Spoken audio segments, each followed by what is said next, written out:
கண்டிப்பாக மருந்து சாப்பிட்டே ஆகணும். ஏன் அப்படி சொல்கிறேன்னா உங்களை பயமுறுத்துக்காக சொல்லல. இந்த பிபி ட்ரீட் பண்ண விட்டிங்கன்னா திடீர் காம்ப்ளிகேஷன் நிறைய வர வாய்ப்பு இருக்குது. 30 வயசு 40 பிபி வந்துருக்கு. அவர் தொடர்ந்து மாத்திரை வருஷக்கணக்கு சாப்பிட்டுட்டே இருக்க வேண்டியிருக்கு.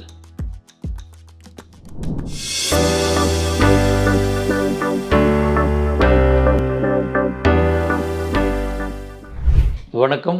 முதியோர் நல மருத்துவ கேளுங்கள் நிகழ்ச்சியில் மறுபடியும் சந்திப்பது நான் மிக்க மகிழ்ச்சி அடைகிறேன். வாரம் நல்ல கொஷின்ஸ் வந்துட்டுருக்கு, நிறைய கொஷின்ஸ் வந்துட்டுருக்கு. இது நிறைய மக்களுக்கு யூஸ்ஃபுல்லாக இருக்கிறது. ஒருத்தர் கேட்குற கேள்வி வந்து நூற்றுக்கணக்கான ஆயிரக்கணக்கான முதியோர்களுக்கு பயனடை வருகிறது.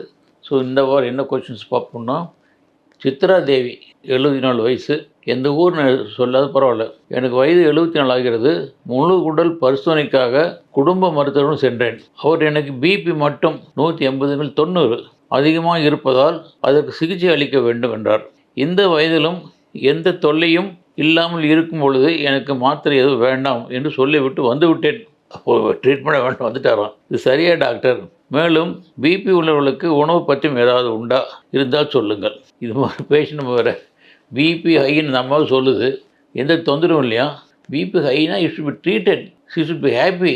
உங்களுக்கு இந்த வயசில் இந்த பிபி வந்துருக்கு. இந்த காலத்தில் 30 வயசு 40 பிபி வந்துருக்கு. அவர் தொடர்ந்து மாத்திரை வருஷக்கணக்கு சாப்பிட்டுட்டே இருக்க வேண்டியிருக்கு. அதுபோக உங்களுக்கு இந்த வயசில் பிபி வந்துருக்கு. நீ பிபி வந்து லைட்டாக எடுத்துக்கூடாது.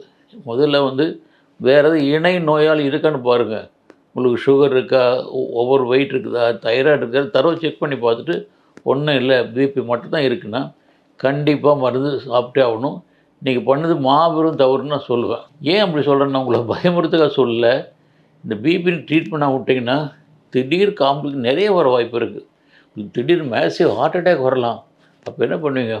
இல்லை அது தப்பிச்சிட்டிங்க, திடீர்னு ஸ்ட்ரோக் பக்கவாதம் வரலாம், இல்லை கண் பார்வை வாங்கலாம், கிட்னி பாதி, ஸோ மெனி ப்ராப்ளம்ஸ் அதாவது வித் ஹை பிபி. நீங்கள் தயவுசெய்து நீங்கள் பிபி மாத்திரை எடுத்துக்கொள்ளுங்கள். இது எப்படின்னா முதல்ல கொஞ்சம் ஹையாக கொடுப்பாங்க டோஸ். ஏன்னா உங்களுக்கு 150-90 கொஞ்சம் ஹையாக இருக்கும். தொடர்ந்து விடாமல் சாப்பிட்டு சில என்ன பண்ணுறாங்க, 1 மாதம் டாக்டர் எழுதி கொடுப்பாரு, 1 மாதம் சாப்பிட்டு நிறுத்திடுவாங்க. உடனே டாக்டர் போக மாட்டாங்க. கேட்டால் டாக்டர் நீ தான் 1 மாதம் சாப்பிட்டு சொன்னீங்க, சாப்பிட்டு அப்படிம்பாங்க. தொடர்ந்து சாப்பிட வேண்டியிருக்கும்.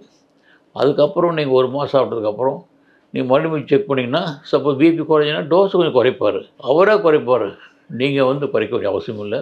இன்னொரு முக்கியமானது வந்து மாத்திரையை ஒரே டைமில் ஒரே நேரத்தில் சாப்பிடணும். ஸோ காலையில் டிஃபனுக்கு அப்புறம் சாப்பிட்டீங்கன்னா டெய்லி அதே மாதிரி சாப்பிடுவாங்க. இல்லை நைட்டு டின்னருக்கு அப்புறம் சாப்பிட்டீங்கன்னா அதே டின்னருக்கு அப்புறம் சாப்பிடுவாங்க. இன்றைக்கி காலையில் டிஃபனு நாளைக்கு டின்னர் அப்படி சாப்பிடவே கூடாது. ஸோ மாத்திரை தொடர்ந்து சாப்பிடுங்க, ஒரே டைமில் சாப்பிடுங்க. இதோடு வந்து என்னென்ன பண்ணலாம் அப்படின்னா, பிபி குறைக்கிறதுக்கு வந்து உணவு முதல்ல நீங்கள் வந்து ரெகுலர் வாக் போங்க. உங்களுக்கு உடற்பயிற்சி இருக்க ஒபிசிட்டி இருக்கா இல்லையா, அது doesn't matter. Even N normal body weight இருந்தால் கூட டெய்லி ஒரு 1/2 hour 1 hour டெய்லி வாக் போங்க. ரெகுலர் எக்ஸ்பெரிமெண்ட் பண்ணிவிட்டு அப்புறம் வந்து எடையை குறைச்சிட்டு சால்ட்டு குறைக்கணும். ரொம்ப ரொம்ப முக்கியம். இப்போ நம்ம WHO எவ்வளோ சொல்லுதுன்னா ஒரு நாளைக்கு வந்து 5 கிராம் சால்ட்டு தான் சொல்லுது. நாம் சவுத் இந்தியா எவ்வளோ சாப்பிட்றோம்னா ஒரு நாள் 10 கிராம் சால்ட்டு. WHO ரெக்கமெண்டோட 100% அதிகம் சாப்பிட்டு வரும். நீங்கள் சால்ட்டை கொஞ்சம் குறைங்க. இந்த தயிர் மோர் குறைச்சிடலாம், ஊறுகாய் வேண்டாம், பப்பளம் எங்கெங்கெல்லாம் உப்பு இருக்கோ அதை குறைச்சிருங்க. ஸோ ரெகுலர் வாக் போங்க. வெயிட் அதிகமாக இருந்தால் வெயிட்டை குறைங்க, சால்ட்டை குறைஞ்சிருங்க. இதுதான் முக்கியம். இது தகுந்த வேறு உணவை பற்றி ஒன்று சால்ட்டை பற்றி ஒன்று தான். அப்புறம் ஒரு டயட்டு கொஞ்சம் பார்த்துங்க, வெயிட் போடாமல் பார்த்துக்கணும். காலையில் ஹெவி பிரேக்ஃபாஸ்ட்டு, மாடரேட் லஞ்சு, நைட்டில் லைட் டின்னர் எடுத்துங்க. ஸோ இது மாதிரி இருந்தால் போதும்.